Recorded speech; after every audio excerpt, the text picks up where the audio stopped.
people who are homeless, holding space for them because they are in pain. They are dealing with a lot. And sometimes that lifts a burden to just be like, I see you, like you've come so far, and acknowledge that and honor that. But you have to see the person too. And you have to see what they've gone through. It's an understanding. I think it's a true understanding of someone, because I can look at someone and tell the pain that they've endured. I can tell if they're surviving, if it's current. It's just an energy.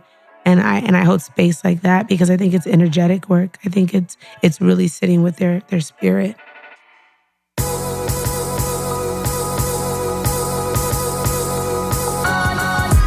You're listening to the Almost 30 podcast, hosted by Krista Williams and Lindsay Simsick. Almost 30 started as a conversation about the transition from our 20s to our 30s. But then we realized life is full of transitions. So we expanded our mission. We are an intuition-led, wellness-focused lifestyle podcast that promises to deliver authentic conversations, diverse points of view, and insights rooted in optimism, growth, and intention. The Almost 30 Nation community is a group of purposeful dreamers who are smart, passionate, and always seeking the full potential in every aspect of their lives. At Almost 30, we're making magic together. We dream it, and then we do it. Thanks so much for tuning into the Almost 30 podcast. Here we go.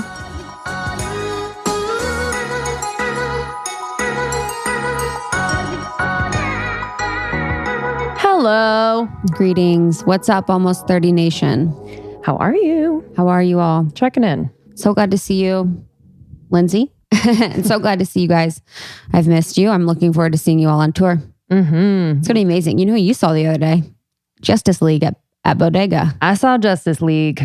I was out of town for literally one day, and all my people ended up working together at a coffee shop. I was sitting there, and it was funny because I was doing work, and then someone came up and like started touching my computer, and I was just like, I literally didn't flinch. I was like, and he goes, "Whoa, dude, you didn't react the right way. Like you should have been like." He said he walked up. He literally told me, he was like, he walked up behind you and started deleting something on your computer. And he was like, you should delete this. And you didn't flinch at all. And he's like, wow, I did not expect that. And you were like, hey man, I'm trying to get a boyfriend. You're like, I'm trying to get a boyfriend. What am I going to do? Yo, if I'm at Bodega working, I'm trying to get a boyfriend. 100%. There's some hotties at Bodega. It's a good spot for it. Bodega, yeah, there's Rose Cafe is a good one. I don't know actually no one. Yeah, the other day when our new intern, Kat, was here. What's up, Kat? What's up, Kat? She was talking. She's like, "What's their places to go?" And I was literally reciting places that I've seen on like Vanderpump Rules. Yeah. She's like, "What are cool places?" I was like, "Warwick's." I was like, "Warwick's dope." The Abbey's awesome. I know the Abbey's sick.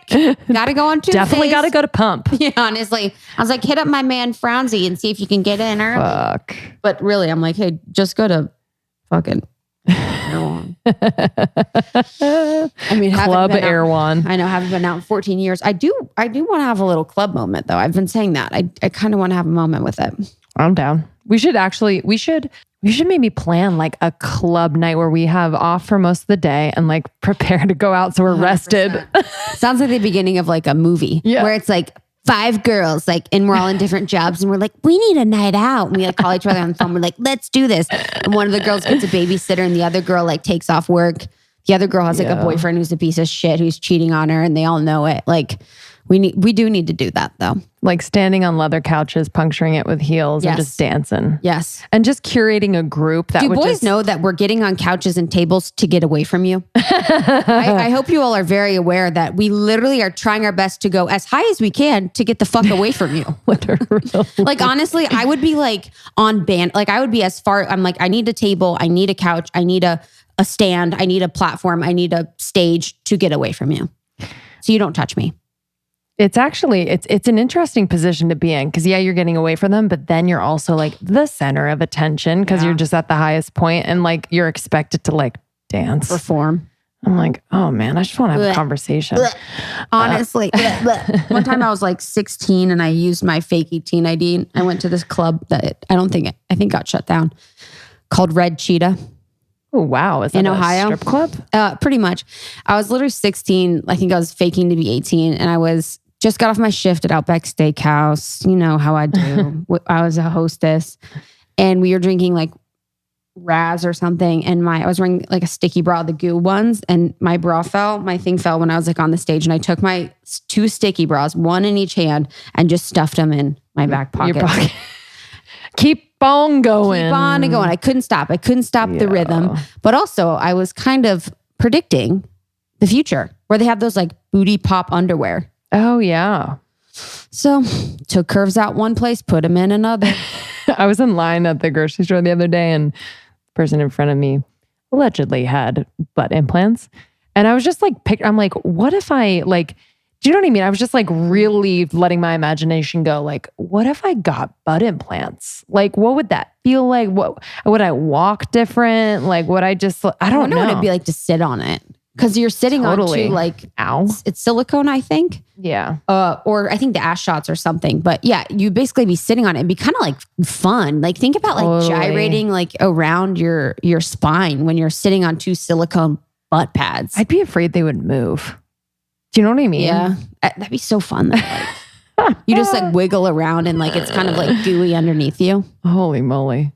For my club day, like being a bottle girl, it was such a, because you could be in it, but not be like the losers that were like dancing on the table. Yeah. And by losers, I mean like my friends, like dancing on the tables, buying bottles. Like, but it was interesting to observe it because it was it's an iconic thing. And I don't know if it'll be around forever. I think it's kind of done, but I'm not sure.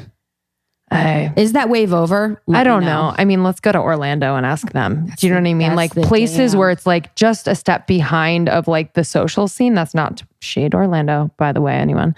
It's more just like there are cities that are a little bit behind. Or they're still into that. Like when we go to Miami, I wonder if it's going to be still party-ish. Totally. I bet. Yeah. I'm not sure. Yeah. Even at this one club in Chicago, I remember one time someone was like throwing what we first thought when we were looking in the air. We're like, oh, fuck yeah, money's coming down. It was like napkins. I was like, okay, here we are. It was such a fire hazard. Everything. Like and fucking you're slipping, sparklers. You're wet. Yeah, the sparklers. The sparklers were so bad. Like breathing in that shit. Like it was so bad. It was just so bad. Anyway, let's do a club night. Yeah, honestly. Well, it's funny when Who's going to pay for it? When I was, yeah. Who's going to buy our table? I'm serious. Who's going to pay for our table?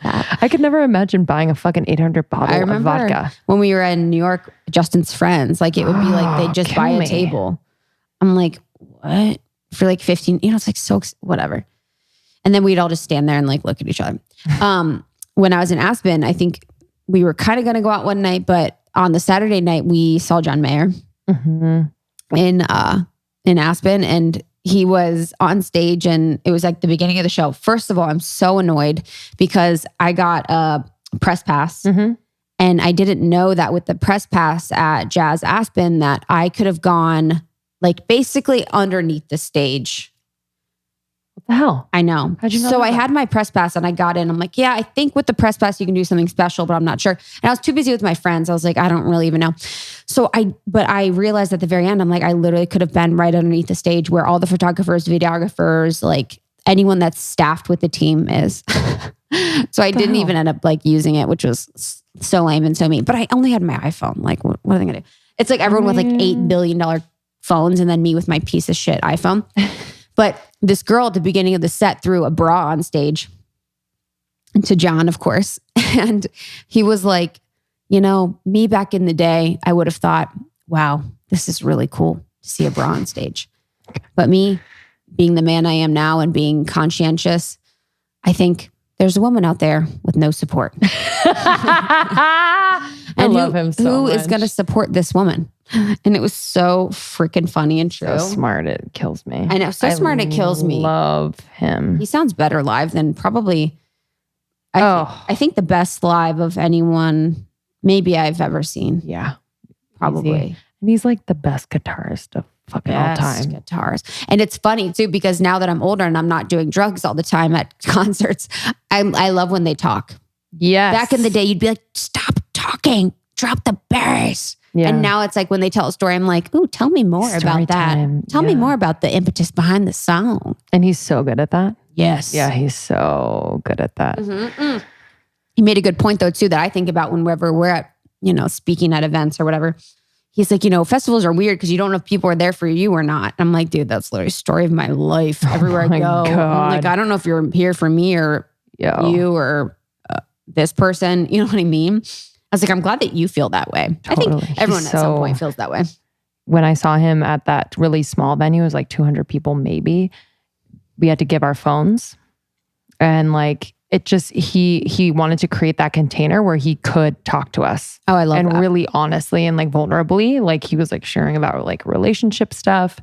But he's like, see guys, like I can't, I wouldn't be able to share this if you had your phones out because like I'd risk it going on YouTube and like whatever. He's like, isn't this nice that we could just talk and be together? I was like, I know. Fucking love you. Yeah, we're going to see him for my birthday. On Saturday. Yeah. We're going to meet him. It'll be my third time when I was younger. What do you mean? Did I tell you about that? What? When I was in Cincinnati, I would always go to Riverbend with my friends and we'd always somehow get backstage with people. Yeah. But we got to go meet John one year. I was like probably 17 or 18. And I was with my friend, and what they did at that time, which I don't think they do now because now they have Instagram, was like they had people from their team go around and look for girls. And so they're like, hey, to me and my friend, they're like, are you 21? And I was like, yeah, I probably just got my braces off, honestly. Totally. I was like, yeah. And I had been trained to do that since I was fucking 13. So I was like, yeah, of course I'm 21. God, yeah. 21 rocks. And so we get backstage where there's like, everyone's there and we're 21. And me and my friend are holding Corona lights and we're literally holding them like they're dynamite. It is like 14 inches away from our body, like crisped out. It's like not cool. Not cool. Hasn't been drank at all. I think that you don't know how to do the lime. The lime's still in the top, probably. I didn't know what to do. Shit. The lime is preventing me from doing. I'm probably drinking it with the lime still at the very top. And John walks up to us and he's like, you guys aren't 21. Dude. Not what I expected. I'm like, he knows. He knows 100%. And I was like, yeah, we're 21. He's like, no, you're not. And I was like, yeah, we are, dude. And he's like, what was the first CD you ever bought? And I was like, I was a seasoned liar at that point. So I'm thinking in my brain, I'm like, okay, what? The math. I'm doing all the math. I'm like, what is that? And I'm trying to think. And my friend was not. She was not a good liar. Wow. She was very pure. So she said like fucking 3LW or something. Like she said, honestly, she's like, in sync. I'm like, oh, you're screwing us. Like, you're literally ruining this for us. And he was like, okay, well then now what's the first movie you ever saw? And he was going through all these things to prove to us that we were not 21. Damn. Losers. That was old John too. That was old John. Because he's like, can I move in? Honestly. Can I not? I know, honestly. Yeah, that was the old him. Mm-hmm. And then the next time he was there, I was with another friend and we went backstage. And this is kind of weird because there's a bunch of, this is what all artists do, but I don't think he does this anymore, but he was really young, but there's a bunch of girls back there. Yeah. And it's almost like a buffet of girls. Totally. And I think I'm not kidding. I think I maybe had braces. I think I had braces then. Wow. I don't know. Maybe it was my friend was hot and I just was with her, but I don't know if I would have gotten back there with braces. But yeah, we did that with like Third Eye Blind. Holy moly. Went back there. They were kind of wild. Ryan Cabrera when he was hot. I'm trying to think of who else. 311.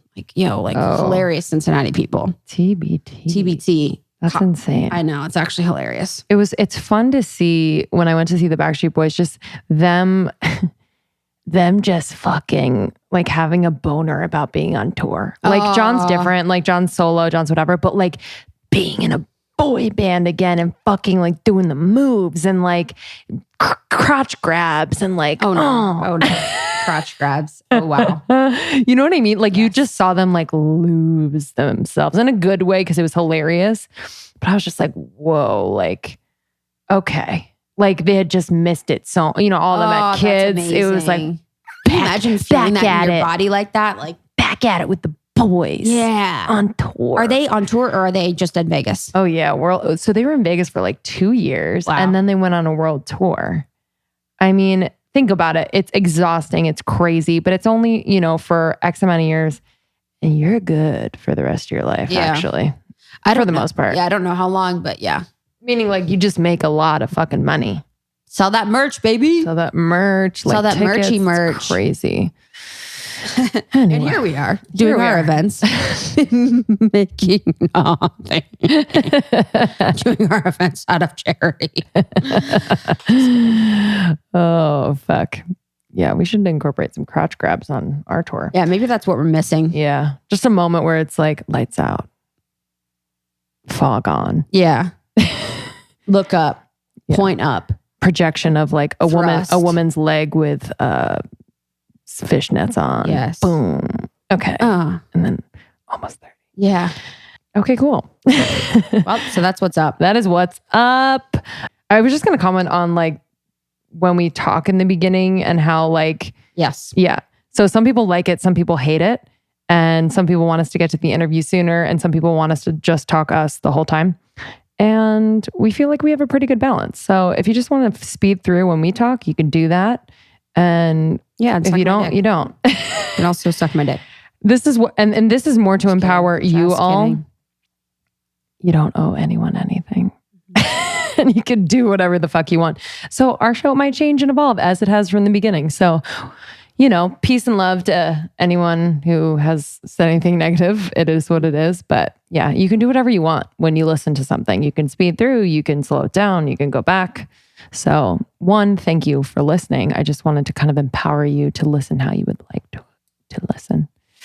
Love it. All right. That is the truth. On today's podcast, really excited. This was an interview that we did recently that I'm sure you felt the same. It was just so impactful. And I was like, wow, like the fact that we have the opportunity to put someone up in this way, meaning like just give them the opportunity to share more about what they're doing. And that alone will just make such an impact. Like it was so beautiful. LaRayia Gaston, founder of Lunch on Me, they provide now like 10,000 meals a month to the homeless in the community of LA. And she is just doing the work. Such a beautiful soul. And yeah, I was blown away by her. And I really needed this conversation, and I'm really excited to share this with you. It was really deep and vulnerable. But what I found really impactful was my miseducation about homelessness, especially living in LA. We live very close to Skid Row. I used to work down the street from Skid Row. My ideas around what it meant to be homeless and the systems around that are, creating this cycle where people can't get out, I needed more education on. And I loved, how she explained everything. Mm-hmm. I loved her belief in people, her belief in the amazing beings that she's surrounded with, and everything that she's doing with Lunch on Me is so powerful. Lunch on Me brings nutritious and organic meals to people on Skid Row 6 days a week, every week. It reaches more than 10,000 people a month, and they redistribute organic food that would otherwise be wasted in order to create delicious and quality meals. So she actually brings amazing things like yoga, community, food, classes and courses on self-love to these people that really, really need it. Yeah. And just finding out that like food is the number one material sent to landfills. We do not eat 30 to 40% of our food supply. It goes uneaten. And just the fact that there's over 51,000 unsheltered people living in LA County, and homelessness has increased over the last 6 years by 75%, which is just insane. So yeah, there are ways that you can get involved. So go to lunchonme.org, and she's going to speak to more of those opportunities in the episode. And I'm just so thankful, LaRayia. Thank you for coming on and being so vulnerable. It is an emotional episode as well. And she was born. She was like anointed to do this work. Mm-hmm. Yeah. Like Mother Teresa. It's wild. That story is crazy. Yeah. Yeah. And in this one, it's just as deep, it's emotional. It's just really important that we understand the world in which we live. And, it's really nice that we're so safe and we're so lucky that we can listen to this podcast, get educated, take action, and that we're lucky enough to have a phone, have access to this information. And for most of us, we're just going to continue on living our lives in the way that we lived it. But please take this as a second to increase compassion for others, to learn more about where we live and the people that are, having this human experience along with us. Yeah. All right. And just a few orders of business to let you know that we are going to be in New York. OOBs. Oh, yeah. We're going to be in New York tomorrow. We will have our live show with Nikki Glazer happening. Yes. Nikki's so excited. Amazing. On October 3rd at 9 p.m. And then we have... Doors open at 8. Yes. So definitely get there when doors open. For sure. And then we have our event with Erin Claire on October 4th at the Assemblage. And that is all on human design. It's going to be an incredible learning. And then on October 9th, we have Stuart Pierce joining us. He is going to bring us into his work with... he's worked with Princess Diana and Hillary Clinton and Marianne Williamson on the voice of change and just really tapping into your true tone and how powerful that is. Yeah, voice alchemy has been a huge part of our success and something that, I think we don't think about regularly.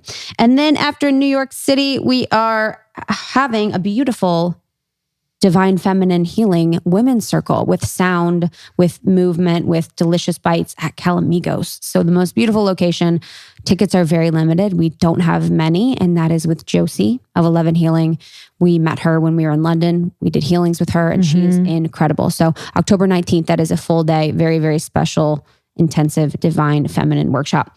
And then, baby, we are in DC, October 29th with Heidi Stevens, and then Philly with Lindsay and I doing something special. Woo! Can't wait to see y'all. My mom will be there. Yes. Tickets are available on almost30podcast.com/tour. They are limited, so make sure you get them very, very soon.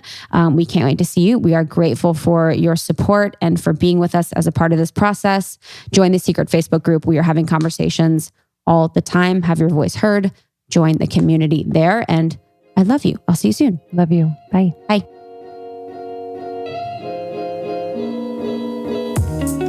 Almost 30 Nation, New York City. What's up? We're literally on our way to you right this very moment in the air. And I wanted to shout out an announcement. So this Thursday is our first ever New York City live show, October 3rd at 8 p.m. Doors open at 7 p.m. We switched the venue because more of you wanted to come. So Chelsea Music Hall, this is on about 15th and 9th in the city. Doors open at 7. Show starts at 8. And our new live show guest is Heather McMahon. Yo, this is going to be funny as hell, inspiring, and just a good old time. Our friend Nikki Glazer had to promote her new Netflix special. So please watch that. That is out actually today. So watch that, and we support her and love her, and she will be on the podcast soon. And so we're super pumped to introduce you to Heather McMahon on Thursday night. So get your tickets now. If you previously purchased tickets to the other venue, those have been refunded, and you will have to buy new tickets on our website, almost30podcast.com/tour. Can't wait to see you. Wow, I was recently on the road. We were recently on the road, and taking showers on the road without my Kopari coconut crush scrub was enlightening. I realized how much I love my shower ritual with my Kopari products for skincare, body care, personal care, sun care. A few products I'd like to shout out that make my shower experience in particular quite enjoyable. The Coconut Crush Scrub, which actually has little tiny crushed pieces of the coconut shell in the scrub to exfoliate your body. I also really love the coconut shower oil. This is a game changer. Never used oil in the shower before? Well, I highly recommend. This is their 2-in-1 shower oil that transforms into a sudsy, luxurious foam, leaving your skin feeling cleansed and hydrated without sulfates. They really, truly care about clean products that are just smell delicious and truly work. They source their coconuts ethically, which is really important when you are sourcing coconuts. They actually made a trip to the Philippines to meet the farmers who harvest the coconuts This company really, really cares. Gigi and Bryce, the founders, are incredible. They are dear friends of ours, and we just are so proud to partner with them. All of their products are made as natural as possible, starting with the safest ingredients. It's cruelty-free, non-GMO, paraben-free, phthalate-free, gluten-free, and sulfate-free. I am so damn in love with all of their products, and I can't help but shout out the deodorant. Kopari's deodorant is incredibly delicious smelling and goes on super, super smooth. It is a natural deodorant. So this for me does not irritate my skin whatsoever. And I bring it with me wherever I go. There's no aluminum. It goes on clear, not sticky. It's just really, really awesome. So if you'd like to try Kopari products, body care, skin care, personal care, sun care, they even have travel kits. You can go to koparibeauty.com/almost30 for 20% off your first purchase. koparibeauty.com/almost30 and you'll get 20% off your first purchase.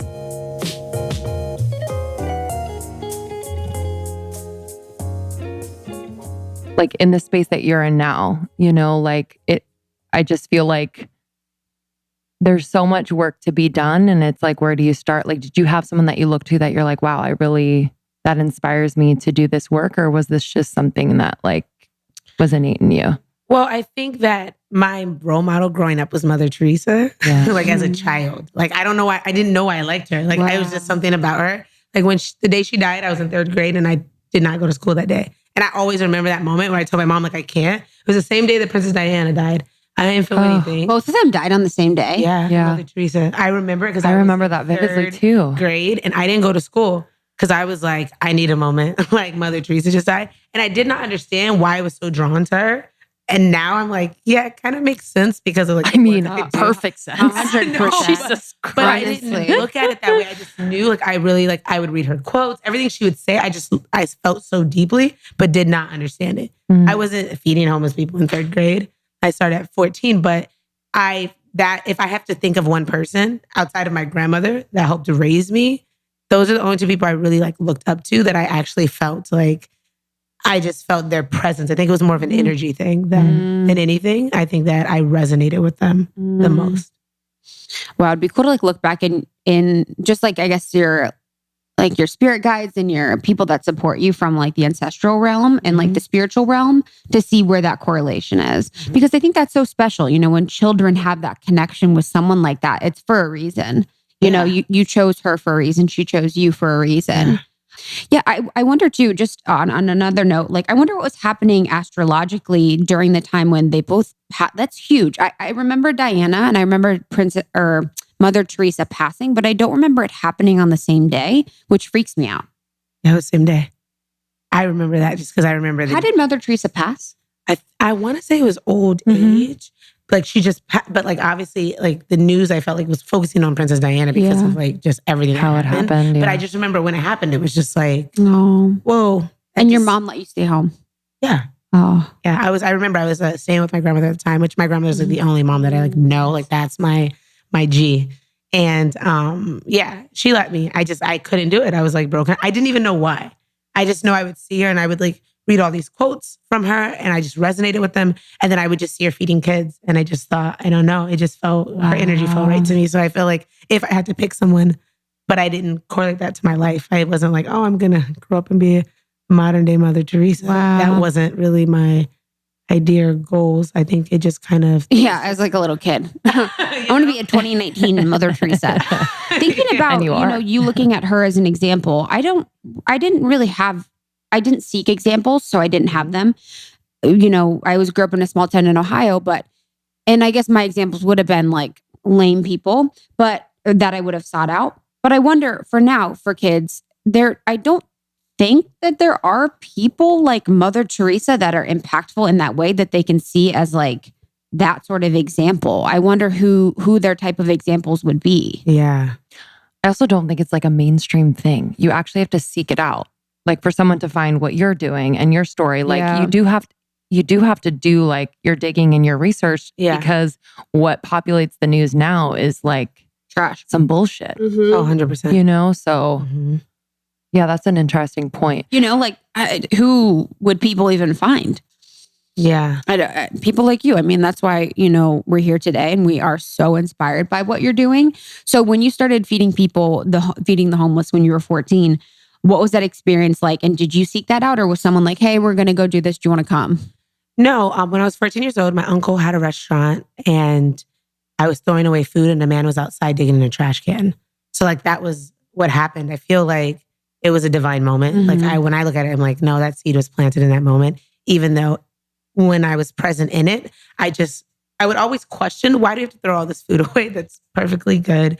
And, just being 14, not really understanding just the idea of why these rules exist, because I would challenge things if it didn't make sense regardless. I wasn't really good with rules if they didn't make sense. And to me, that was always weird that food would be good and we have to throw it away.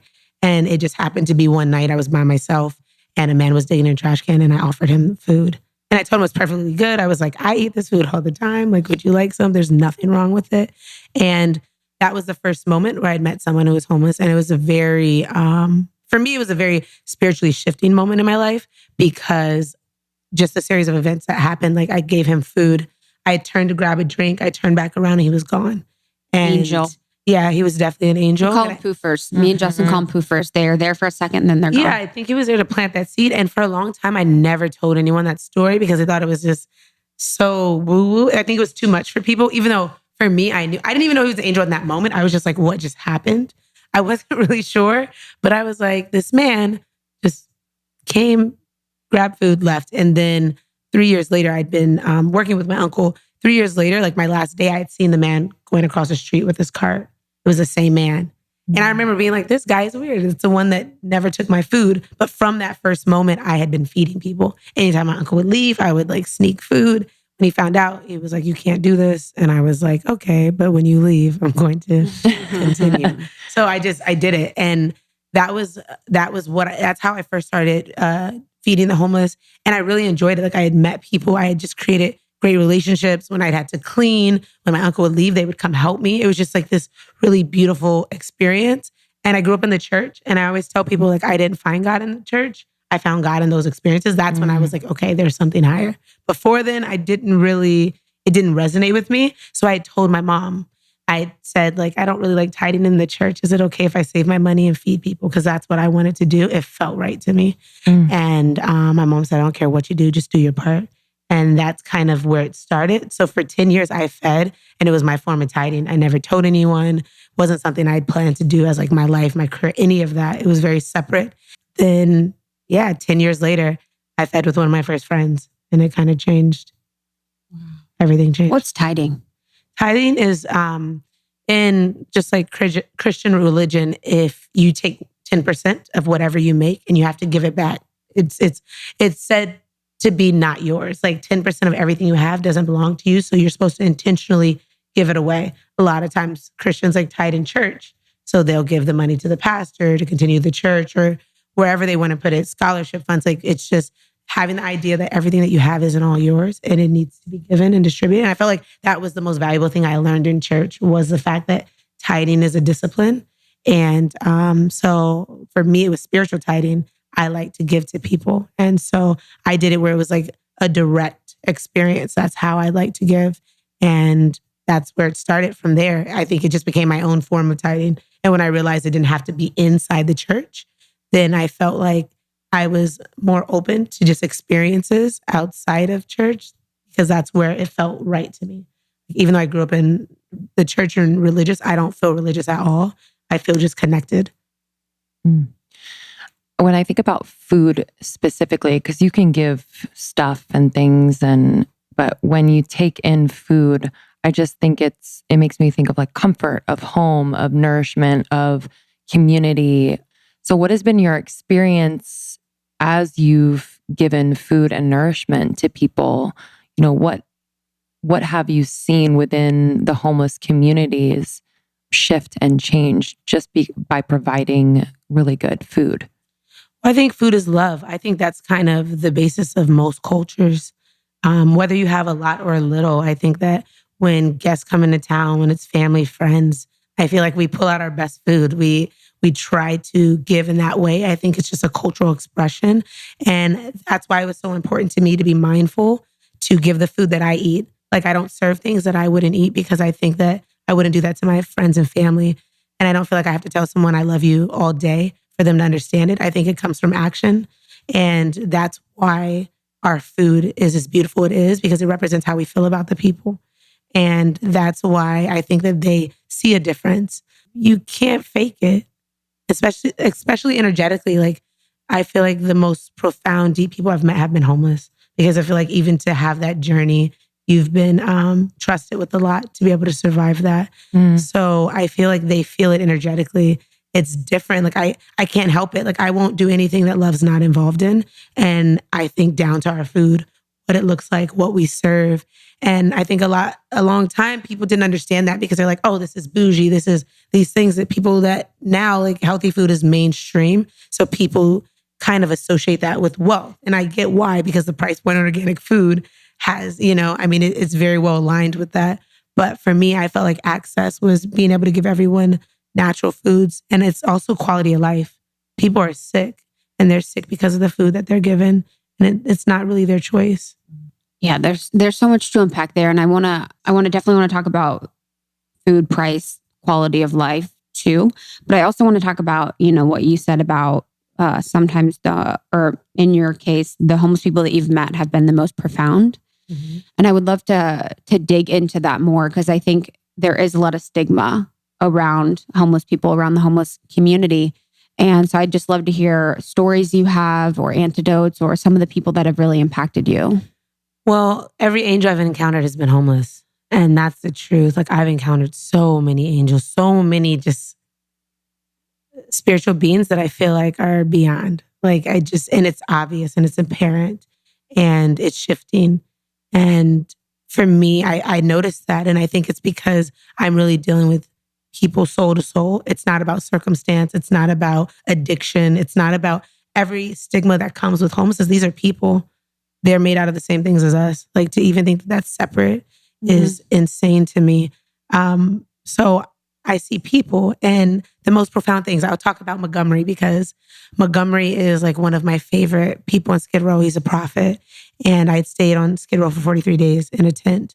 And he was one of the first people that greeted me when I started that journey, which is a whole nother thing. But what do you mean? Like, you set up your tent and he came out, or how was he came out? Like, I had actually met him for the first time on Skid Row, like the day I got in there to set up my tent. And he now sleeps in our bodega at our shop. Like, we have him there. And the most profound person, like, had a hard time with even just our presidency and Trump and the things that have happened and having conversations. He was the first person that was just so enlightened. We were talking about something that Trump did, and I was so hurt. And I think it was really dealing with, like, how the kids are being taken. And we were on Skid Row, and we were bringing that up, and I was just upset and enraged. And he looked at me and he said, "Don't be mad at that man." And I was like, at first when he said that, I'm like, what? And he was like, no, he's like, God uses everyone. He's like, let that fool wake up a nation. And when he said it to me, oh, I just got chills. I know, same. My face just got chills. So when let he that said, fool wake up a nation. And when he said that to me, he has such a forgiving spirit. I thought about, it just like makes me emotional, but I thought about how many times he had gotten stepped on and he had forgiven everyone. And so, like, you don't find that. Like, people don't suffer well. And so it's a different type of spirit that, like, embodies that type of crushing. People don't suffer well is like, wow. It's true. It's so true. So it's like, even with him, like, he's so sweet. Like, the other day, like I said, he stays there. Like, we feed him all the time.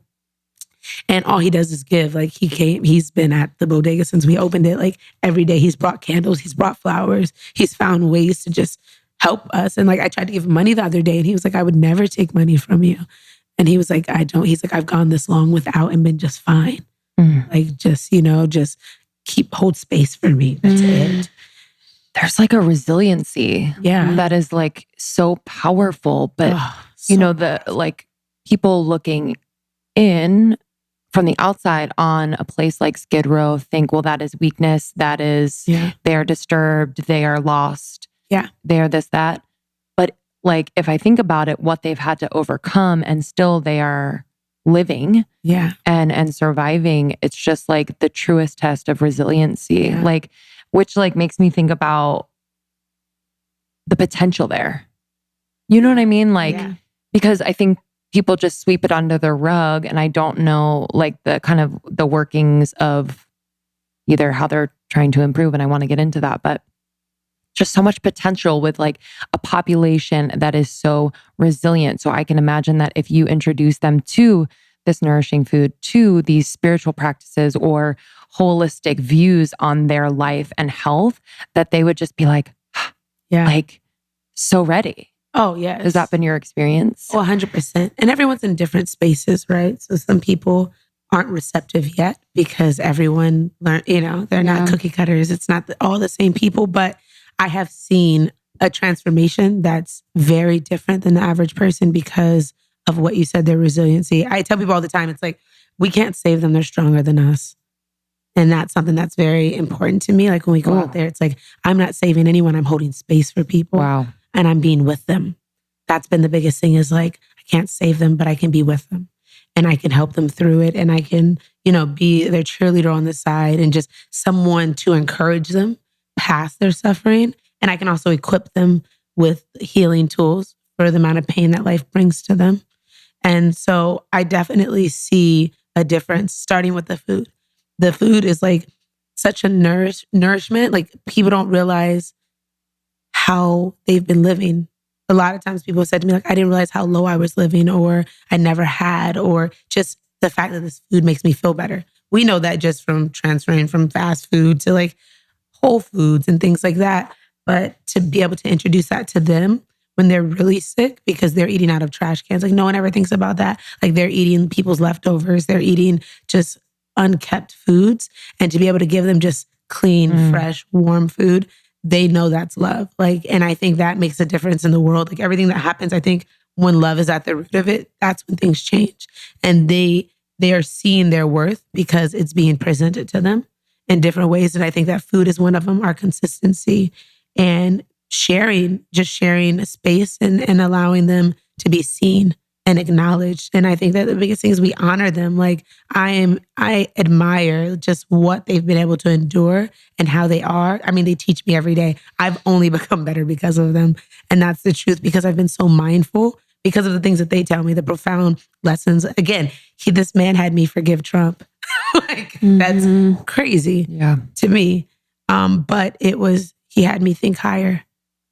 He had me understand things from the bigger picture and not just the moment. And I think that is something to be learned from. We can learn so much. And that's, they're my favorite. Yeah, I keep trying to remember all the questions I'm wanting to ask when you're talking. But the first is related to their ability to speak directly to the truth, like with Montgomery in that situation. Do you think that is attributed to the fact that they're stripped of all of like the bullshit that I think people with stuff, with houses, with jobs, with families, with kids have, that they kind of create this world around them that is just perpetual bullshit. Like, gotta walk the dog, gotta do all these things. Yes. And without that, they're able to see clearly? Or where do you think that comes from? Well, 100%. I think that they're stripped of distraction. And I think that distraction is not understanding what life really is about. And it's like you can't have a facade because everything you are, everything you've been through is showing on you. They don't have a choice to be transparent because their life has turned them inside out and they're exposed. I mean, down to safety, like you're exposed, you're sitting on the street every day. There's nothing you can hide from. And so I think that they have to deal with truth, like in the face every single day. And I think that is a gift. I think that obviously I don't want anyone to stay homeless. I think it's a moment. And I think those moments are very vital. And I think that going out of that, it's the biggest gift you can ever have because you can be stripped of things that don't matter. And you really get the gist of life and just being present and understanding why it's so important just to exist and to be grateful to exist and survive. Like every day they're grateful that they get to wake up because of the circumstances that they're in. They're in war every day. And so I think that is a gift. And I think to be able to take that and pair it with transitioning them out of that, those are going to be the leaders of the world for sure. I am convinced that the reason why I have felt so good on the road is my consistent consumption of Athletic Greens. This is my ultimate daily all-in-one supplement. It has 75 proven minerals, vitamins, and whole food sourced ingredients. They are all obsessively researched to help us feel our best. It's really great because the powder mixes in really well with cold water. Sometimes powders clump and it's annoying, but I put it in my little shaker bottle, shake it up, and I'm ready to go. This is the comprehensive nutritional support your body craves. For me, I just feel more energized. I feel like my digestion is super regular. It gives me that energy without the jitters. So this is really great for your nervous system, your immune support. Knock on wood, and I don't even have to be superstitious about it. I haven't been sick probably in a year. So I give a lot of that credit to Athletic Greens, many other things, but Athletic Greens is consistent every day. It's the first thing I put in my body, first thing my belly gets. This is also great for hormone, neural, and adaptogen support. And those adaptogens in it are an amazing class of herbs. And they respond to influences like stress and can aid in normalizing sleep patterns and lowering everyday physical and mental fatigue, which I need on the road. And they just work together to support healthy hormone production as well. So if you are looking to sleep better, to improve your digestion, to have more energy, to support a healthy immune system, to support anti-aging. Antioxidants are in here too, so they counteract the impact of free radicals, which are highly unstable molecules, which are all around us, which can cause cell damage within your body and exacerbates disease processes. So I just can't say enough about Athletic Greens. The customer reviews just say it all. I cannot say enough about it. I could write 20 of them if they would let me. athleticgreens.com/almost30, and you will get 20 free travel packs with your purchase, which is an $80 value. So that's athleticgreens.com/almost30, and you'll get 20 free travel packs, which is an $80 value with your purchase. So start your day with Athletic Greens. Let me know how you're feeling. Join the secret Facebook group. We can talk about it in there. Love you guys. Since my solo episode on my experience in therapy and EMDR, there have been a lot of conversations in the secret Facebook group about therapy, and I've suggested BetterHelp to so many of the girls in the group. A lot of them express that thoughts and feelings were interfering with their happiness and preventing them from achieving their goals. And BetterHelp is incredible. They help you assess your needs and match you with your own licensed professional therapist. And you can start communicating with them in under 24 hours. Now, this is not a crisis hotline. It's not self-help. It's professional counseling done securely online. So if you can't go and see an actual therapist, or if you are wanting to save a little bit, this is more cost effective than traditional therapy. I highly recommend BetterHelp. I wanted to read some reviews from the website. This one is for Dr. Rodriguez. Dr. Rodriguez is a fantastic human being. She listens to details and compounds what she hears into her insights. I feel at ease talking with her and have great confidence in her knowledge. I really like her vibes and true to fact observations. I find myself looking forward to hearing her wisdom. And this review is about Dr. Allen. Dr. Allen was very helpful and attentive to my needs. Even when I expressed concerns about her approach to my specific issues, she was receptive and immediately adapted to accommodate and support me the way I needed. I feel like I made great progress and would likely work with her again in the future. And this one about Richard Strand. Richard is an excellent therapist and has helped me adjust to many life changes. With his help, I have been better able to reflect on myself and situations that have arisen in a better light. light. I highly recommend Richard if you need a caring, compassionate, and knowledgeable person to speak with. And those are just 3 reviews of so many on BetterHelp. Their mission is just making professional counseling accessible, affordable, convenient. So anyone who struggles with life's challenges can get help anytime, anywhere. So if you'd like to try BetterHelp, we could not recommend enough. Go to betterhelp.com/almost30 and you will get 10% off your first month at BetterHelp, BetterHelp.com/almost30 for 10% off your first month.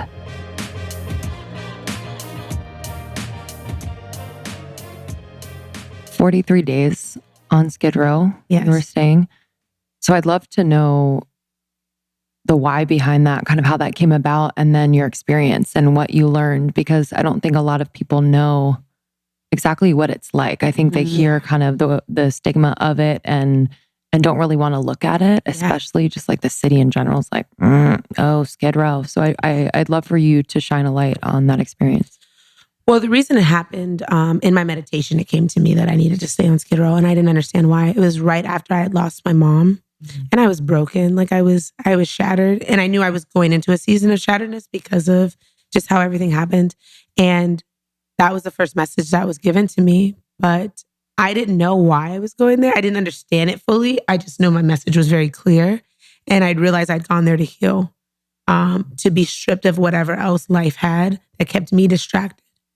And it definitely shifted every part of me. And I don't think there's anything that would have helped me heal from that type of heartbreak ever but Skid Row and people who have been to those depths of pain. I felt like that's where my comfort came from. It wasn't just about me going there and sharing their stories, but I also felt like I was given such a gift because they held space for me as well and my own pain. Like I was able to release it there. So beautiful. It's crazy. Wow. And you've said it a few times, and I want to, because you do it beautifully, talk about holding space. You know, what does that mean to you? Like, what does that look like to you? Specifics that people can think about. I think acknowledging someone and hearing what they have to say without judgment. And that's what I learned because my mother held that space for me. And I think I've been able to live my truth for a very long time because she let me be who I was. And it was unconditional. I think that that's what it looks like, where someone can come to you and there isn't anything they can't talk to you about. And I think that's what holding space is, because if not, it just becomes these like social exchanges that aren't deep, but just being able to say like, whoever you are, all parts of you are welcome here. And I think that that is how you hold space, is like allowing people to be who they are. And I think that that gift was given to me, which only came from, a couple people, I would say, like my mother and my best friend. Those are the 2 people who happens to be in this room, but those are only 2 people that have held space for me in a different way where I could be all things. So that's why I know how vital it is, because being able to be that, I've been able to live and steepen in my truth. And you get to know who you are in a different way. And I think that people are homeless, holding space for them because they are in pain. They are dealing with a lot. And sometimes that lifts a burden and just be like, I see you, like you've come so far. And acknowledge that and honor that. But you have to see the person too. And you have to see what they've gone through. It's an understanding. I think it's a true understanding of someone, because I can look at someone and tell the pain that they've endured. I can tell if they're surviving, if it's current. It's just an energy. And I hold space like that because I think it's energetic work. I think it's really sitting with their spirit. And we do that often. And I've learned it's not in a brick and mortar. It's not in a space. It's literally, it's between people. Have you seen a shift in how they interact with each other because you've been able to hold space? Yeah, that's probably one of the most beautiful things I had seen was the family dynamic we built with everyone, because we set the tone for how love is going to be in our space. And I think that when they go through things, and even just like family, when they argue and they're upset, we intervene and we tell them not here, because we all love each other, and we remind them. I think it's a reminder. It's not a reprimanding. It's a reminder that no, we're here to love each other and let us enjoy like these moments. And yes, I've intervened some crazy things, but there was a moment that's very extreme where I had 2 people who were in extreme, different traumatic experiences. One woman who was almost killed from gang initiation. She had been like sad, like it was really bad. She had gone through a lot. And so yelling triggered her. And then a guy had been stabbed and knives triggered him, and she was holding a knife and he was yelling. And so they were triggering each other. And there was a moment where I went between them because they were ready to hurt each other. And I had stopped them and I had spoken to both of them and I had put the guy in timeout and I had held the woman. And after that, 2 days later, they were in the kitchen cooking together. And I had realized like we had intervened and shown them their pain, and then that was okay. We acknowledged like your pain is completely real and relevant, but let's navigate through it. Let's work in a different way to address it. And I think it's creating new ideas, not reprimanding people for their ways, because that's all they know. It's survival. It's understanding that, but saying there's 20 ways we can handle the same thing. Let's find one with grace, and let's find one that matches your energy and the love that you have in you. And for them, it was forgiving each other in their pain and being able to work together, and also finding their pain as a point to see each other and empathize with one another, to show them that they were both hurting. And it wasn't about rage. Rage is the surface of deep-rooted pain that's not addressed. And those are the things that we talk about, and those are the spaces that we hold, and we redirect it through love. And I think it comes with acceptance of people being who they are and wherever they are. Like there's levels to everyone's coming from different spaces, but all spaces are welcome. So how are they taught this, I understand, and how are they taught the skills, I guess, without you? Because a lot of what you do is the understanding of both triggers and both traumas, and then the negotiation of that, and then the communication that's created between that. How do you teach them the skills to do that on their own outside of your environment?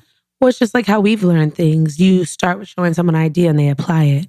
It's all about, you can't apply something you've never been introduced to. So it's an introductory. It's saying, hey, this is a new way to do things. So a lot of times, I mean, even with Michael, I put him in timeout all the time. He was like, he's really bad. But I told him like when he would be upset, just count to 10. And he had said to me, no one's ever said that to me. Wow. And it's because he was a foster kid. Like he had just never got adopted. Yeah. And he went straight to jail at 18, been in and out of jail his whole life, never had a family. So no one's ever been attentive enough. I mean, he's illiterate. He doesn't even know how to read. That shows you the amount of neglect that happens to kids, where it's like you've gone your entire life where no one even made sure you could read. So that just shows me neglect, and showing him something that small, introducing that. It's not even about just the introductory. It's the love that's put in because we're giving time to them. We're taking time to help them iron that out. And all those things they recognize because they know what love isn't. So anytime it's there, it's magnified. Wow.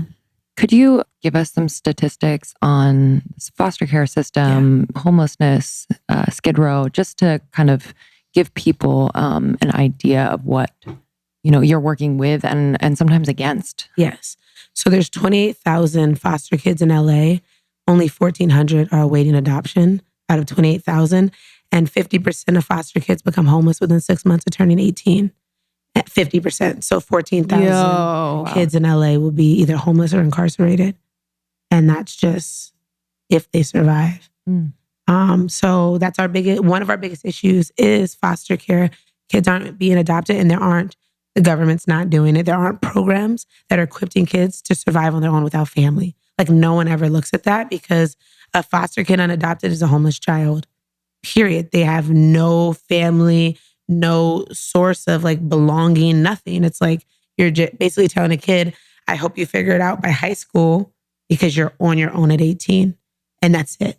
There's no like soft transitions. There isn't education. It's like their education's coming from school, and we know what that looks like. Like that's not where our basic like skills come from. Yeah. Like they might learn addition and subtraction. They're not going to learn how to open a bank account. They're not going to learn how to pay rent. They're not going to learn how to write a resume. Right. They're not given any life skills to survive. And that's why we see this. A lot of times people always say like, that's an adult. It's like, actually, he's been homeless for 20 years because he's been on the street since he was 18 and had no way out. So it's like a lot of things that people don't think about, that our kids these homeless senior citizens were kids that never had family. And that's our biggest issue. Like if we don't create more programs that are centered around teaching kids and empowering them and also creating groups that give them identity, because that's going to be a huge problem as well. If you don't have something to reach for, something to have pride in, like that affects. Is that why they go to gangs? Like, well, yeah, because it's a family. Like, I mean, a gang is a family. It's a group of people that you identify with. And so it's like just to feel like a sense of belonging. Yeah. And that's all it's about. It's like what a child would do just to belong, like, and they're preyed on, you know? And that's like the hard part. Are there kids on Skid Row? Yeah. What? Kids went up. I don't have a statistic for this year because they did the count in July. The last one for this year, kids went up 64%. Wow. So we have more like homeless kids than adults. But it's because, I mean, all the kids in the system are homeless. Like adults, a lot of times are coming from rent control. Like 2,000 to 3,000 people are becoming homeless every year. It's like other things. And you have rent control with senior citizens. They're on fixed incomes and their rent goes up and they've been budgeting for the last 10 years the same amount of money. They don't have $500 more for the month. So it's like a lot of things that we don't think about that affects everything. And a lot of it is just greed. Like this would not happen if there wasn't greed. This would not happen if more people cared. You know, this is a result of the lack of care. Like you can't tell me people care when the conditions are this way. It's crazy too, because it's like you look in it and which part of the system, you know, it's like, okay, so we have foster care, which is the beginning. We have the school system, which is the middle, which doesn't prepare them. We have we have the housing situation for when they're out. If they're on rent control or not. And I think rent control, you have to have certain stipulations, correct? Rent control for like an application. And you're saying for someone, for like supported housing. Yeah, but even that's different because you still have to be chronically homeless. So they'll make you homeless 2-3 years. And if you're a kid, you're least priority.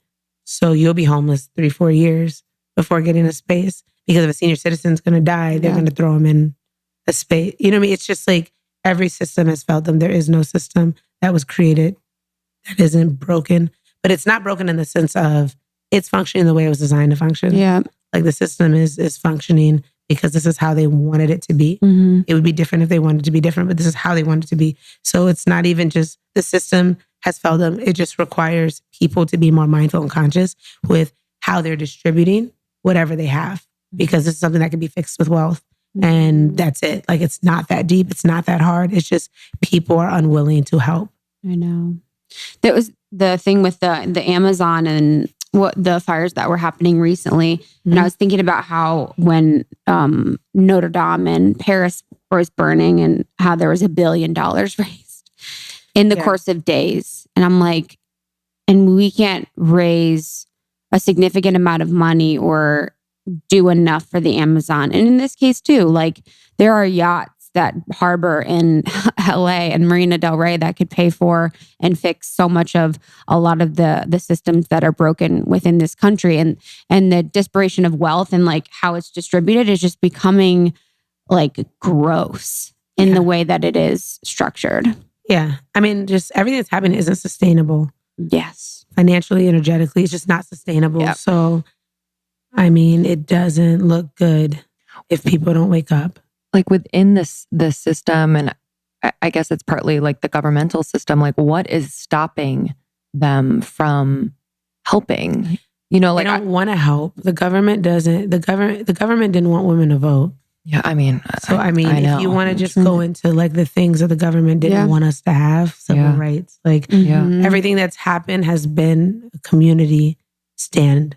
Yeah, like. All those things didn't happen through government. Nothing the government's ever done. So I think if we start to understand the structure and blueprint of the government, our country wasn't founded on morals. And so to think it was is delusional. Like the government, it's not that they want help. They don't want to help. They want people to die and suffer because at the end of the day, whether we do well or good, they still make money. Yeah. It doesn't matter. So that's why it's so important that people are mindful enough to help, because there's power in numbers. Like I always think about the Million Man March. It's like, how'd you guys do that without internet and cell phones? Like that was an operation. Like I'm so inspired by that because they showed the amount of unity that can happen when people put their priorities in the right places. Can you talk a little bit about that so our audience knows? Civil rights period. Like the reason we even have public education. The reason we have free school lunches is because of civil rights, the Black Panther movement. The things that I do is very in support of that because they were able to protect people. They were able to get Asians out of conservation camps in California. Like a lot of stuff happened. They were fighting for everyone to have just rights, period. So that's, to me, my stance on things is distributing so that everyone has. Like, I'm not saying everyone's going to be rich. We understand there's tiers, but poverty and wealth in the same place is corruption. And that's obvious. And for California to have people living in third world country conditions and then have vacant mansions and vacant spaces and no one cares and no one's outraged. Like, to me, I just feel like if we don't do something, like, what if Mother Nature gets upset? Like, I don't want an earthquake to happen, but it feels like energetically, if we keep letting these things happen, things will cancel out themselves. So we should probably volunteer to do right. And so it's hard. It's hard to be in LA to see the wealth in Hollywood and to see that type of poverty. Yeah. It's disgusting. It's hard. And I just think people need to do more. The problem is they are given so many windows to do and they do nothing. And they cry about the numbers, but they don't even do their part. How have you been able to grow Lunch on Me to 10,000 meals a month, despite all of the things that could be working against you? I think for me it's because I focus on solutions. I don't think about the problems because talking about the problems, they're written down, they're documented, they're archived. Like, we don't need to look at the problem. We need to look at our part in it individually. And my part was, I have enough to be able to help. It doesn't make sense. As busy as all of our schedules are, I prioritize what's important to me. So I think everything that grows is a reflection of what's important to me. And that's why it's grown, because I decided to shift into putting more time and energy into things that matter. And it's been able to help people. It's been able to save lives. It's been able to redirect waste. It's been able to shift consciousness. Like, those things are so important to me. If I'm not doing that, why am I here? And that's just how I see life as a whole. If I'm not helping and I have resources, why am I here? To hoard and take up space? Like, why am I here? And I think I ask myself that a lot, and I answer that through my work. Wow. You too. Wow. I'm just pondering a lot about what you're saying. The piece I wanted to talk about, to just back to your story of living on Skid Row. And I wanted to kind of discuss mental illness, drug use, all of that kind of stuff, because the foster care system is an interesting piece that plays along with that. And I think I want to break stigmas in those spaces or explain more so people understand how mental illness and drugs play within that area. Well, only 10% of homeless use drugs. So I feel like one of the biggest things we have to talk about is the fact that we can't create a problem on such a small amount. Like, I think majority rules. And I think that people, because they are ignorant to what mental health looks like, to what drug use looks like, to what misdiagnosis looks like, a lot of us don't take into consideration how many people are misdiagnosed, put on medicine that redirects their brain as a whole. Like, I've had kids who I've watched been given mental illness because they were given the wrong medicine and have not been able to come back from it. And then have gone to street drugs after that because they're easier to manage than pharmaceuticals.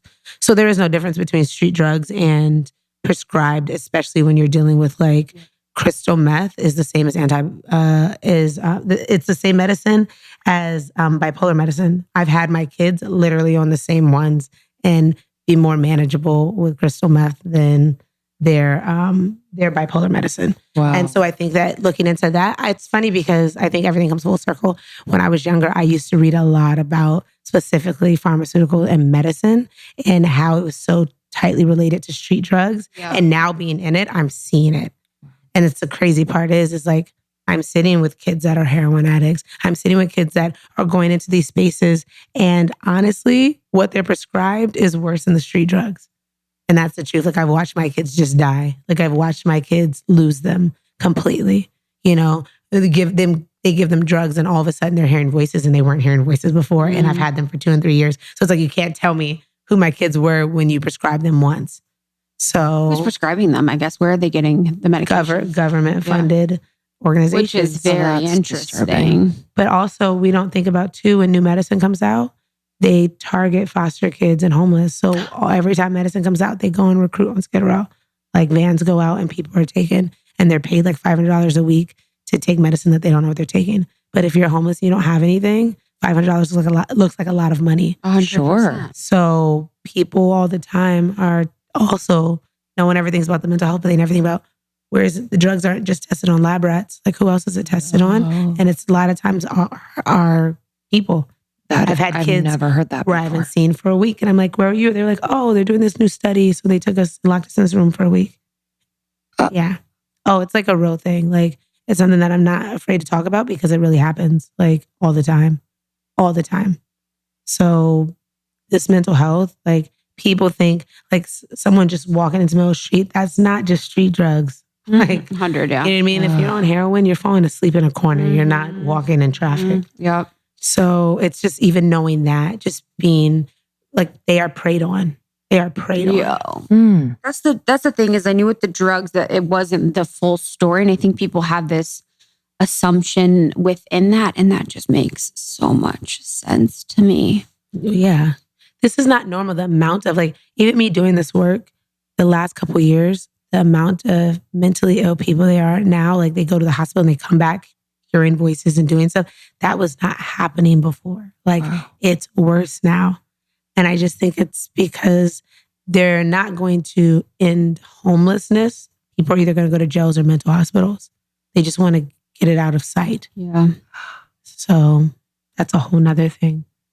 I know you've had like experience with the media because of what you're doing. And it's something that, you know, I'm glad is being highlighted. But like, has your experience with the media been kind of two-sided? Like, I'm just curious because I think they, like, for us not to know that they're testing like these drugs on people on Skid Row, like, is wild to me. And I know the media kind of controls the information that's being disseminated and they're being influenced by the government and by whoever. So like, what has your experience been with that? And does it ever scare you? And does it ever make you feel hopeless? No, I think that no. Okay. And the only reason why is because I feel like if you steep in yourself in anything and you get involved, then it doesn't matter what you're reading about. The problem is like, we don't need to be reading. We need to be proactive. You know what I mean? It's like when civil rights was happening, they weren't showing the things they were doing, but everyone knew in the community. So I think it's just more of like when people are getting their information from there, they're far removed. And that just also supports their ignorance. Like they stay ignorant if they stay in that space. And so I think that it has to do with a lot of things I know are because of experiences and being there. I wouldn't have known either. Even now doing this work, being there so much, even having lived on Skid Row, there's like Vice Thursdays where literally detectives come out and beat up people on Skid Row. Didn't know that was happening because cops are on their best behavior when volunteers are out. But when I started to blend in and look like the community, things looked very different. Why is it called Vice? They always call it that because the Vice police, they literally come, detectives come. I watch them I watched them knock a man's teeth out. Oh my God. And laugh because they could. Like it's been a lot. It's been a lot to endure, but I need to see those truths. I need to see what's happening because it's no different than civil rights. Like it's no different. It is no different. Yeah. And so seeing like people being treated that way and seeing like older men look at me like, please stay here so they don't kill me. Like, look at me like, please don't leave. Just stay here because they won't kill you in front of me. If I, gives them another day. Like those are real things that we have to see. Like that's real. And so I think that it just validates how important this work is. And it's not a choice. It's not a choice. It was never a choice. So I think that is when you're faced with things that aren't a choice, you better be proactive and do what you're called to do. So I feel like it's a calling. And I think that that's important. I'd rather be present than miss those calls and not know what's needed. But I feel like anyone that doesn't feel inclined to help people, like they're ignorant, they don't understand what's going on because people are being hurt and people's lives are being taken. And homelessness it's so scary to live in that way because I don't care who you are. Once you become that type of prey, like you're just a sheep amongst wolves. You don't have anything to protect you. Like, and it's obvious and it's hard. Like, for me to know that, I can't turn away from that truth. I know too much to like act like that's not going on. I know too much not to talk about these things. I'm not afraid to talk about them. I'm not afraid what that comes with, like, at all, because it's vital. It's so important. And even with the media, like, I'm so blessed that Tanya, our publicist, has pushed talking about real truths, and even podcasts, being able to talk about things that are taken out in media. That is such a blessing. It's such a blessing to be able to do that, because it allows people to at least have that switch in consciousness to be able to figure out how they can help. My thing is, it's not just one way, but figuring out how you do your part. You know, anyone that doesn't, shame on them. And they'll answer to that. They'll answer to that, because we're supposed to all help in some capacity. We're supposed to all, I think tithing is something we're all to do. Like, I don't think it's a one person. I don't think it's a religious thing. I think it's a consciousness of how do we help progress and help people, and how do we honor what we've been given. And I think it's by distributing something, so a part of it. That was really beautiful. And on the broken systems piece too, and the police thing just reminds me of the part race plays in all of this. And like how that relates to the system, to the foster care system, the incarceration systems within schools, and then police. From your perspective, like, what has been, and speaking about the civil rights movement, like, what has been challenging about seeing race relations play out in this space? Well, people of color have had to deal with this since the beginning. So we know. I think it's more of being mindful to not just be so used to abuse that you just accept it, or you have excuses for the abusers. Because that's what happens a lot. That's even psychologically an abuse. That's what happens. Yeah. So I think, to me, it's people of color knowing how we've been done so wrong and abused, and to remember, I know you're tired, but we still have to fight. And it's not a choice. And I think it's fighting for what's right. It's fighting for equality. It's fighting for kids to be able to have quality of life, not be thrown away. And so I think that it's not about not knowing, because we know. We all deal with it. I have 4 brothers. I deal with it, and it's painful.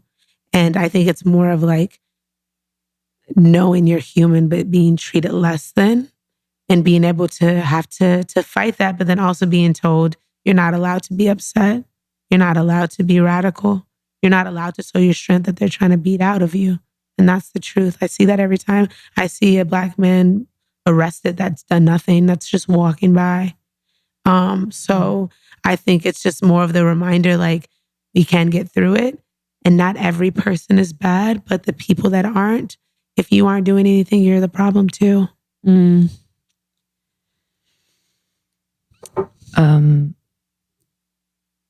I feel like you're also teaching people how to love and respect themselves. And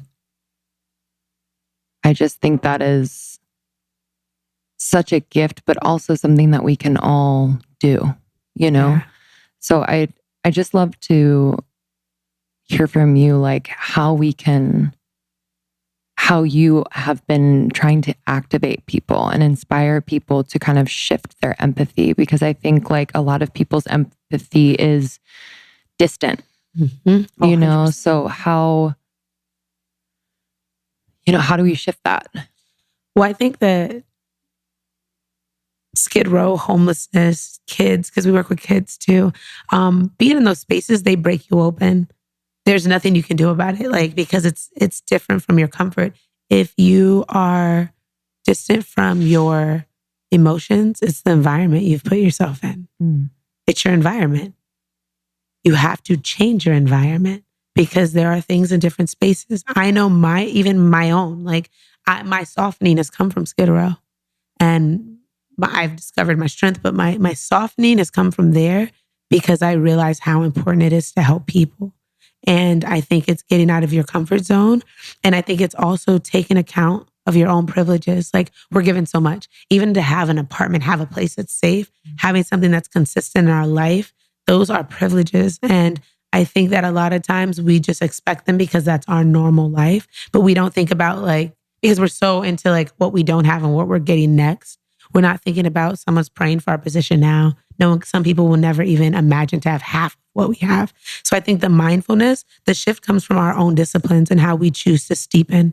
And I think that once you recognize you are disconnected from your emotions, it is your job to rediscover them and to create an intimacy with your own feelings and love. And I think it goes down to, what do you want in life? Because if you feel numb, then that's a question you need to ask yourself. Why are you existing? What is it for? You signed up for this, whatever that might be. So what do you want out of it? And do you want the wealth of life, which I've found is connecting with people, and to have that type of love and that type of space, it is the most powerful thing I've ever seen. Like, it's humbling. Like, it's dropped me to my knees, because I'm like, to be able to experience this in life, I know how much people are dead inside. And that hurts me too, to see people to get to that space. It's like, to get to the space where you don't feel and your life looks so beautiful around you, that's agony in itself. You know, it's like, there's a reason people are in mansions committing suicide, because they're empty inside. And I think that it comes from meeting people. And that's the biggest gift that I feel like the homeless offer, because they're so blessed just to have a conversation. You're seen in a different way. You're like, wow, I didn't even do much, but you just made it seem like it was something big. You know, I took Tony one day to have beer for his birthday, and we were just having beer in the car, like talking about life. And I was literally carrying him back to his tent. And he's like an older man, old war vet. And I was carrying him back to his tent. And like the next day on Skid Row, everyone was like, you guys went out for beers? Like, I heard for Tony's birthday, you would have thought I bought him bottle service in the club. The way he made the conversation, like the girls came and took me out, and it was my birthday. And it was something so small, but it meant so much. It made me look at my own life, you know, my own privileges, or the people in my life that are never going to have that type of story about me taking them out and buying them a round of drinks. It's such a blessing to have that. It's like, you do so little, even giving them a shirt. The next day they're wearing it. Like, they want to show you, like, and they feel confident to do such small gestures, and how it's magnified. There's a gift there. It makes you look at your own life like, I need to not be appreciative. You know, we expect so much. And especially when you get a lot, you expect a lot. But to be able to think like, this doesn't have to happen and this could go away, no matter who you are, it could go away. I think that having that mindset, and even just with the Malibu fires, when that happened, people weren't homeless. They were just inconvenienced, because people have the money to be able to, but even that discomfort to recognize, like, things can be taken from you so quickly, no matter what you do, nature can take from you. So it's like, I think that having that mindset and being intentional about that, I think it starts there. And I think it starts with our disciplines, because in the day, like, I do start my day naming all the things I'm so grateful for. And I'm not talking about like big things. I'm talking about small things, like not being sick, like waking up well is like a huge one to me. Having friends and family to call, being able to make plans, because my life is consistent enough that it's probably not going to be rearranged like other people's lives that are living paycheck to paycheck, that $200 can make them homeless, $500 can make them homeless. So it's like thinking about those moments, small micro gestures in our life of like things. It's never about the magnitude, the big things. I think the small things collective are how shifts happen, but you have to be mindful of that. You have to be intentional about it. It doesn't just happen. You don't just become those things. You have to create disciplines within them. And I think that especially doing things that make you uncomfortable. If there's a homeless man, like just bring a water bottle to someone random, like that needs it. It's so hot in LA right now. Something that's small, because it's not even about the water. It's about the thought and intention. Like, I thought to take care of you in this moment. It is hot. Being that mindful. I think everything is a practice of mindfulness. I am currently coming to you live, winding down from a pretty hectic day over here at Almost 30 headquarters. It's been great, but I need to de-stress and relax. And I have my chocolate latte with ashwagandha from Organic Traditions in front of me. This really helps to fight the stress, y'all. It also has probiotics in these instant lattes. You just add hot water, and it has a coconut milk powder base. So it's super creamy. I love it so much, and it's super delicious. Organic Traditions offers the highest quality superfoods sourced from all over the world. They truly care about what goes in their products. This is a family-owned and operated superfood company, and they are educating people and inspiring people to live their best lives by harnessing and tapping into the healing potential of traditional superfoods at each meal. At Organic Traditions, they offer over 100 different superfoods, from unique blends to fruit powders, traditional herbs, adaptogen seeds, nuts, and more. I just got my ashwagandha blend. It's a pure ashwagandha blend that I've been mixing into various elixirs and smoothies. This is an incredible, effective adaptogen, really trying to just calm my immune system, to really regulate my hormones. And I truly trust their quality. So if you'd like to try Organic Traditions, here are some of my favorites. I am really loving adding sprouted chia and flax to my smoothies. It's great fiber. It keeps me regular and keeps me full and satiated. I am also really loving their organic amla powder, AMLA. This is also known as Indian gooseberry. It's a small greenish fruit with a tart, sour taste. It is a whole food vitamin, which has vitamin C and lots of fiber. It's a great way to balance the body and for aiding in daily gentle cleansing and detoxification. And according to the energetic principles of Ayurveda, amla is sour, sweet, pungent, bitter, and astringent in the rasa taste energy, cooling in action according to Virya, and balancing for all doshas. So particularly if you're Pitta, you are in need of a cooling energy. So this amla berry is perfect for you. So if you'd like to try Organic Traditions, you can try at organictraditions.com and use the code almost30 for 30% off. That's organictraditions.com. Use the code almost30 for 30% off your first purchase. For so many reasons, and your reason is valid, whatever the reason is, women are waiting longer than ever before to have kids if they want to have kids. But biology has not changed. And so we need more tools to help us plan out our families on our own terms. I mean, like low key, have you ever wanted to lay out your ideal fertility scenario? I mean, granted, I thought I was going to have kids by the time I was 30. That didn't happen. So wouldn't it be cool to kind of lay out the ideal scenario, when you want to have kids, when you want to start, and then have a doctor and clinical data help you understand whether that scenario is possible.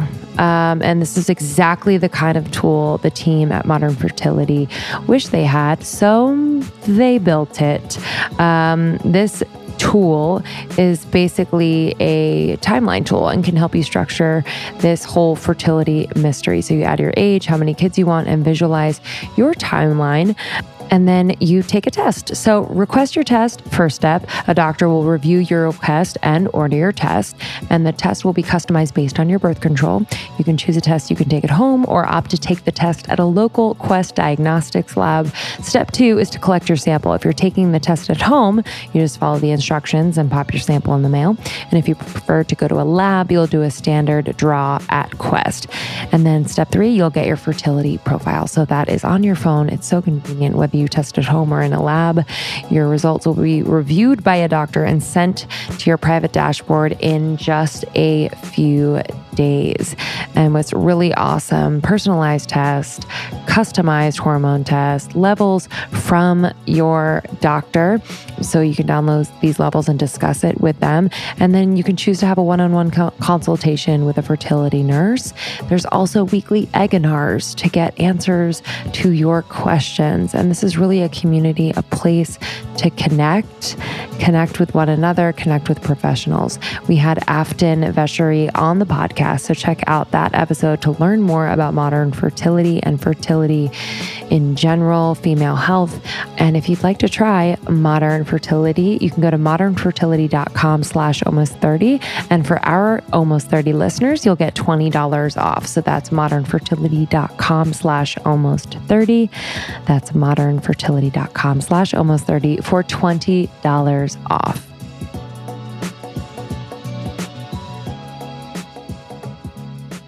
Can you share another really beautiful story? Oh my God, there's so many stories that just like, there was a moment that was really cool to me. A lot of times when I ask a lot of questions to people who are homeless because I feel like their perspective is very different than mine, just from what they've experienced. And we think about the things that we want if we could have wishes. And there's this woman named Tracy. I'd asked her if she could have anything, what would it be? And she said to me, for someone to remember my birthday. It's been 5 years since I was wished a happy birthday. And she's like, I just want someone to be close enough that we have that moment. And so her birthday's June 20th. And this was like probably in March when it happened. But on June 20th, I showed up at her tent at midnight with a candle and a cake. And I woke her up and she was crying. And we had this film that day. And that moment was so important to her. She ended up getting housing right after. No but way. I felt like it was a shift she needed because she didn't feel that it's like I can go into a box, but there's no one that's coming with me. I have no one to visit me. At least when I'm out here, I'll encounter strangers who are homeless too. So I think that when I look at the shift and something that simple, she just wanted to be acknowledged for her day. Like, and you never think about that. Like, damn, like imagine your birthday being homeless and it's supposed to be a special day because you're born on this day and this is what like society and culture has celebrated. And then no one has acknowledged you or said it, or they're probably rude to you that day. And you just wanted that little bit of acknowledgement. But if you haven't had it, it's like, yeah, you want that. And I just think little moments like that and how small that was, I was able to solve that for her. Like that was not, she didn't ask for a mansion. She didn't ask for some foreign car.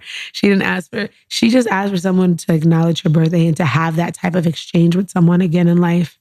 And so that to me is those moments.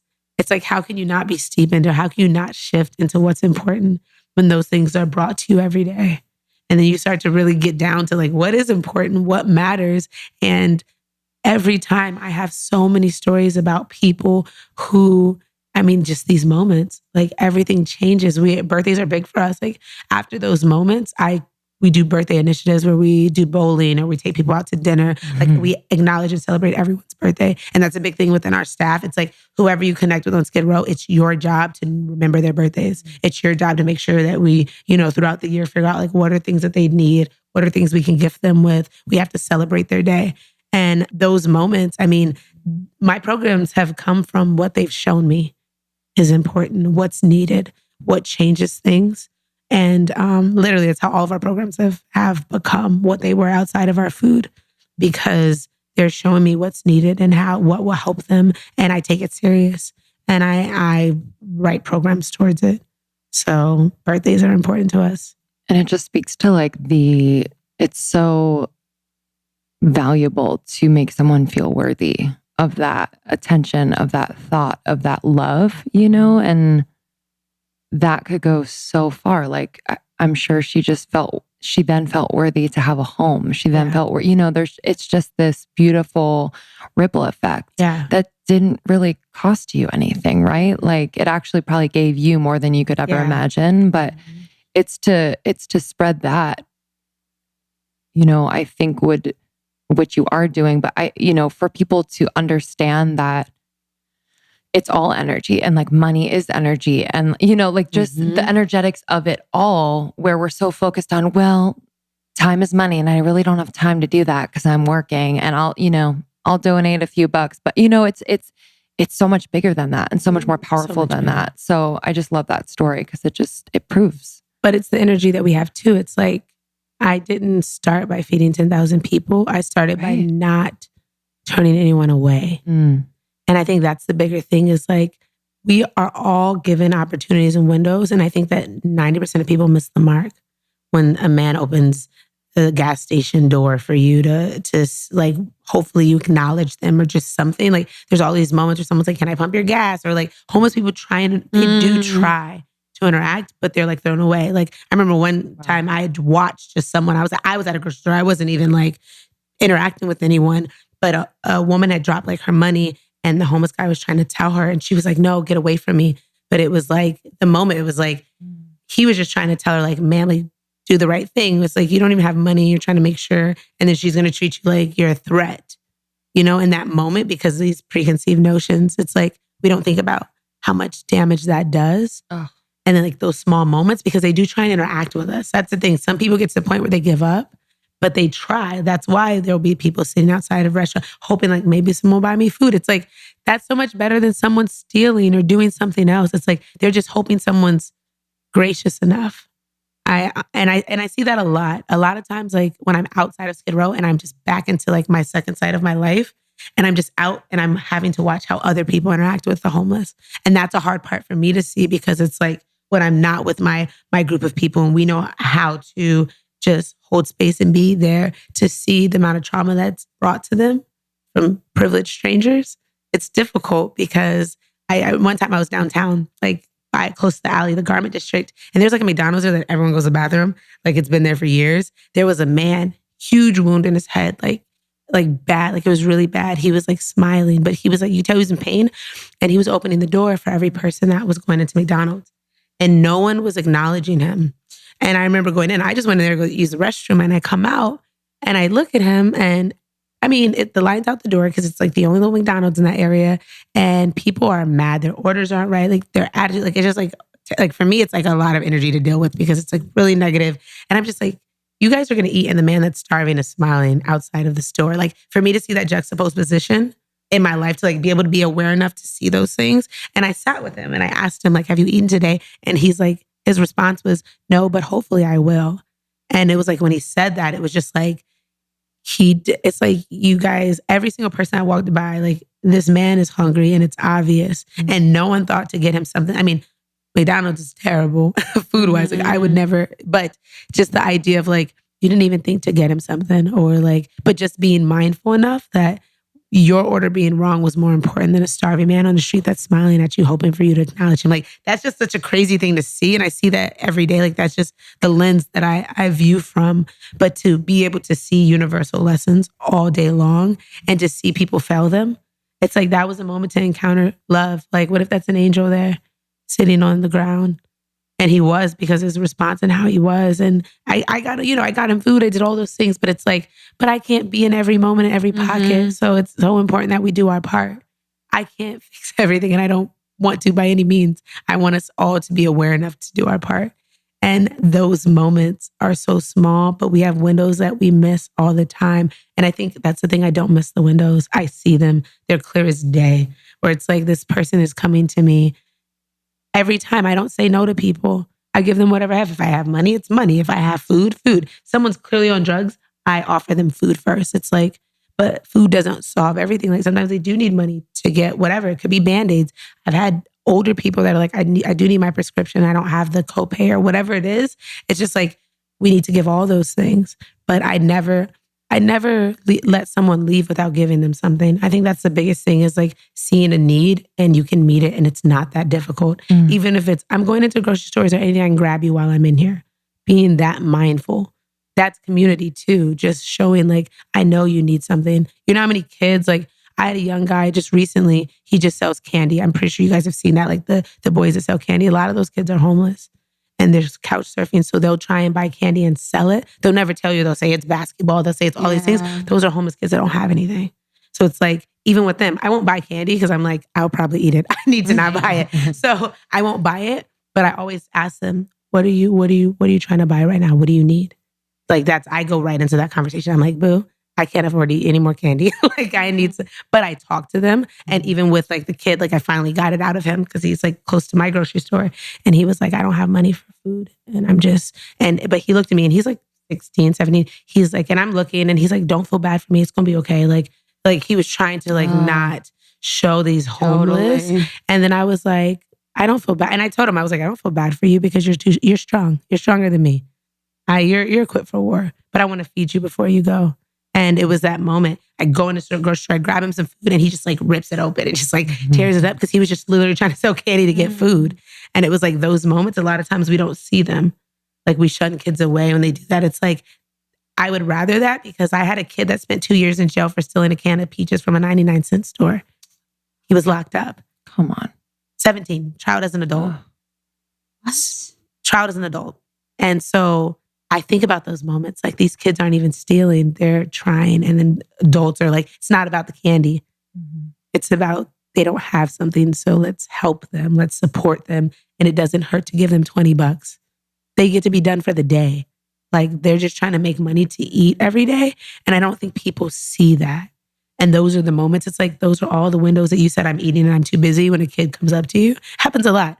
I know there's a lot of places I go. I don't know why I attract every single one of those kids that are selling candy, but I always tell them, I'm like, I'll give you money. I'm going to give you food. And I don't want your candy because you can make more money on it later. But just being able to help in that way, it's like, that's important. Those are windows that we miss. And those are the things I think we need to be more mindful of in our daily walk, not just donating to charity, which I mean, Lunch on Me wouldn't exist if we didn't have people that were supporting us, but also the windows of moments where we can do things directly. Directly is so important. Like, don't miss those marks. It's never about what it is. I've had that happen. I mean, me selling, like, we sell lemonades for our, one of our fundraisers. We do like lemonade stands. And I think all the time, like if someone's like, well, I'm not in the mood for lemonade. It's like, boo, it's not about the lemonade. Like none of this is not about the candy. It's about supporting in a moment that you have an opportunity to support and do it with honor. Like, wow, to even have the means to be on the other end is the honor, because you're not begging, you don't have your hand out. And it's like they wouldn't be doing that if they were given the resources they needed. Wow. Thank you. I also just want to I'm having not a hard time, but I'm just thinking back, like we both have lived in New York. We now live here in LA. Both places have a substantial homeless population. And just, this is not about beating myself up for all the opportunities that I miss, but it just is something to reflect on, and being willing to not settle into that place anymore. That is like so surface and comfortable. Like I'm feeling a little bit of shame, which it's not about me, but you know what I mean? It's just that feeling of, but it feels good. Like it feels good to kind of see, you know what I mean? Yeah. Because I think a lot of us are just going around blindly and worried about ourselves. Yeah. And I think especially being in cities, you're like in this flow, like you're going to work, you're on your way to work. Oh, there's probably going to be some kids that hop on the subway and they try to sell candy and you're going to like look at your phone and ignore, it's just like this really unfulfilling like vibe through life. Yeah. And so I'm just so glad you spoke to that and like what that looks like and how human it is. It's not about, it's just so human. So thank you for sharing that. And that's the thing too. It's like, we all have those moments because we don't know till we know, but it's like, from there, it's like we don't beat ourselves up for what we didn't know. Right. But we move forward and work in a way where it's like we don't do that anymore. That's the thing. It's like when you're aware, then that's when you're responsible in a different way. And you're responsible to show other people that too, because it's never about those things. It's always about those needs. It's always about being able to help. And sometimes it's also that conversation. It's like a lot of the kids, when you think about on the trains and when they need stuff, 9 times out of 10, they don't even have parents. So just having like some type of mentor to show them the way. And then even encouraging them. Like I tell them all the time, I'm like, you're an entrepreneur. I'm like, you have something that 90% of people don't have. I was like, you need to know that. Like, you're not afraid to ask. You're not afraid to be rejected. And also like breathing life into them. Yeah. I always tell them, I'm like, this is huge. I was like, this is important. And I encourage them, keep doing this. Because you never want them to get to the point of stealing or things that happen, because the law is unforgiving to kids that are without. But encouraging that keep going, keep doing this, and it can turn into a business. Is there something else you want to sell? Is there something, like I like to encourage the kids because they are entrepreneurs. If you think about it, I feel like they're really slept on. Like they're the ones that are not afraid to ask for things, and they're going to make it happen. And they have found ways to survive. No one will hire them, so they created their own jobs. Like they're innovative. It's like I look at the whole. And I like to, when those kids do come up to me, I always acknowledge them. I always talk to them. And I always like encourage them to keep going. And I think also giving them money. And it makes them excited that someone sees them, because they don't get that a lot. A lot of people don't see that part. They don't see what it took them to get there. And I think that a lot of times, like that's a part of the love. Like I acknowledge that. I acknowledge how hard they're working. I acknowledge what they're trying to do. And like I even had a kid one day like tell me, I'd asked him, I was like, what are you doing? Because I know you're not playing basketball right now. And he was like laughing. And he was like, I only have one pair of shoes. I need another pair of shoes for school. He's like, so I'm selling these candy. He like told me the truth. And it was like, okay. And I talked to him about it. And I was like, how far are you? And he like pulls out his money in his pocket, like talking about like basically he was just trying to get the money for his shoes. But those type of moments where it's like, maybe you can be the person that goes with him to grab shoes. You know, maybe you can order them right there if he has an address or something, creating even that type of community where it does take a village. And when kids are displaced, I think it's our responsibility to create some type of mentorship towards kids. Like, there's no reason that we can't. I have a ton of kids, like all the time at the bodega, like help us. Like, I have so many kids that I just take on because I think it's our responsibility to give them nurturance. I take on a lot of kids that don't have moms because I like to bring them that part of their upbringing, the nurturance that they don't get. I get to like work with a lot of single dads, which is really cool because no one sees that side. But even being able to say like, okay, we're going to come in as a group of women and help with that nurturance, showing the kids the way. I think it really is a community base. And no matter how many kids you already have, it's always thinking that if we all just like made it our responsibility to look after 2 other kids within our communities, like think about what that changes, just the dynamic, just on a people level, a community level, us being mindful enough to say, I'm going to make sure at least 2 kids, most of us can do that. Most of us can help in that way. And I think that that's important. And that would shift a lot of things. And it's helped us bring a lot of opportunities to kids. It's helped us with them getting jobs and being on their own, helping them like transition into that too. So that's important to me. And I always want to talk about the kids first, because if we can stop it there, a lot of this homelessness would go away. Can you talk about, shout out some of the organizations in LA that our LA girls can be a part of or learn from, and then from a national level? I've worked with over 100 nonprofits, and I can't recommend 90 of them. And that's the truth. Most of them are government funded.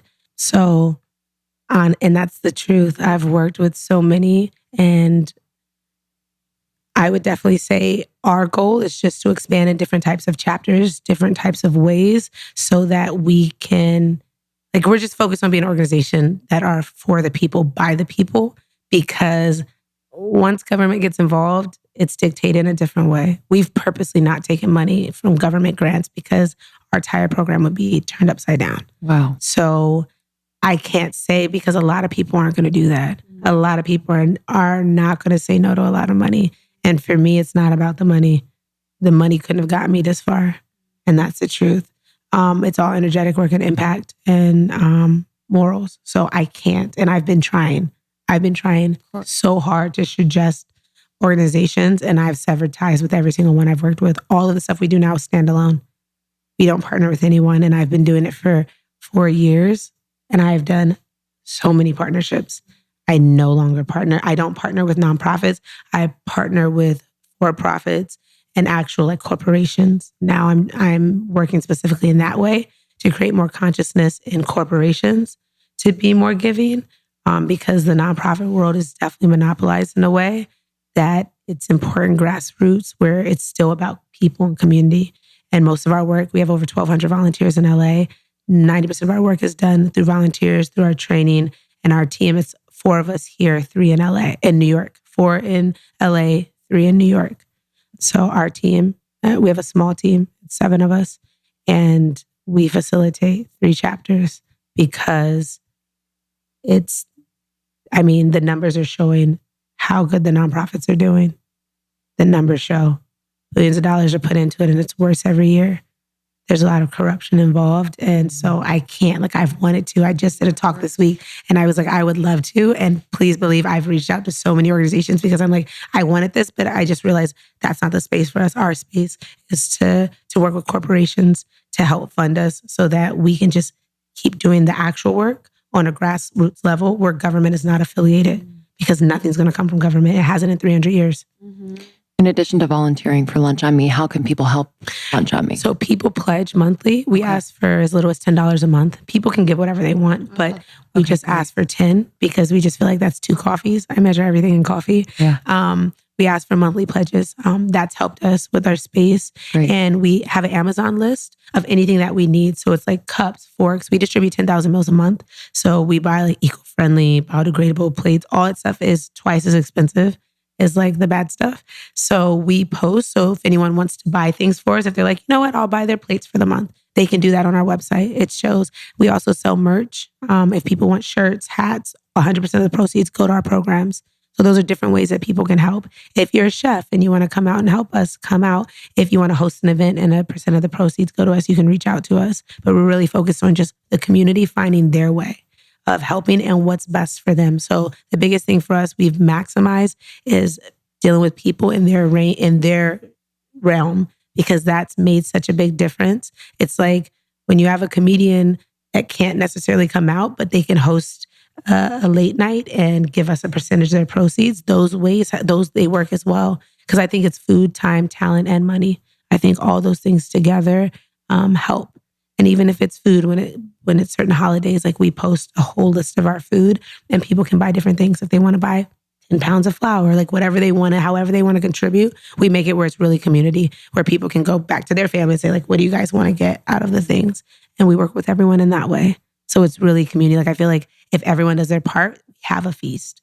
And that's how it's been able to like really leverage. And of course we work with Whole Foods. Whole Foods is one of our biggest supporters. And we host events. We work with Equinox, even though they've been dealing with a lot of crazy publicity. They've been helping us by hosting classes, and 100% of the proceeds go to us for their classes. So it's been really, really cool to work with, again, corporations where we're leveraging in that way so that we can still keep the control of how our programs are run, because I'm going to keep birthday programs. Like they're important to me. You know, it's like I've asked the government, they'll say to remove art from our program. You know what I mean? It's that doesn't work for me. So that's why we've done it the way we've done it. It's beautiful. Yeah. Thank you. So in the Facebook group, you guys will get the Amazon shopping link. We'll give it to all our girls. We'll share that on social, so you guys can find that on our Instagram today. We'll have it in our static post. And then, you know, for the people that donate for the monthly, whatever it is, you know, we can match everyone. Yeah, for sure. Yeah, thank you. And it's CrowdRise. So you'll see there's different things. Like we have different initiatives because we want to get a food truck. Like there's all these different things they could help. We have our New York chapter. So if people are in New York and they want to help fund the New York chapter, there's a link for all of those things. Perfect. Great. Thank you. Yeah, we'll give guys every link. That was really beautiful. Thank you so much for sharing. Yeah, I'm thankful. All right. Thanks for listening. We love you. We love you. We'll see you in the next one. Bye. Bye. Bye. Thanks so much for listening. Thank you to LaRayia. If you want to learn more about the incredible work she's doing and how you can get involved, go to lunchonme.org. That's lunchonme.org. Thank you all so much for listening. It means the world to both Krista and me, and we can't wait to see you on the road. We are officially in New York City right now, and we have our live show on Wednesday, October 3rd. Just a reminder, it is at Chelsea Music Hall. So that was a switch in location from the original venue because we needed more space because a lot of you are coming. So we cannot wait to see you. If you bought tickets to the original location, those were refunded and you have to buy new tickets.